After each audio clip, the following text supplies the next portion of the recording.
So, Episode 3, The Cost of Being Good. When kindness is misunderstood, is it still worth it? Episode 3, Some people fight battles no one sees. And sometimes, the biggest battles aren't against others, but within. Leo sat alone in the break room. The coffee was bitter. The silence? Worse. Whispers floated past the door. He's trying too hard. Then came the client pitch. Nate says he's unreliable.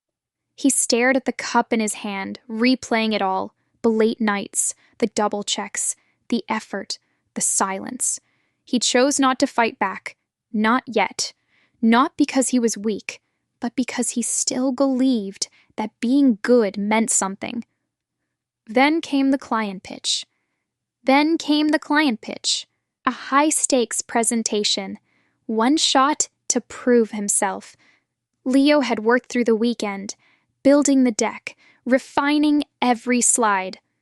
The morning of the meeting, he walked in early, confident for once, until his name wasn't on the project file. His work now under Nate's. He looked up. Nate stood at the front of the room, presenting. Flawless delivery. Leo's words. Nate's face. Leo sat frozen in the back. Invisible. He could have exposed it. Right there. Had the receipts.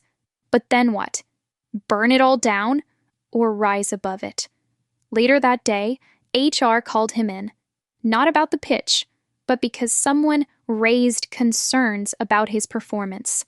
He almost laughed. Almost. As he left the office, the receptionist stopped him. "Hey, I saw what you did. That presentation? We both know whose it was."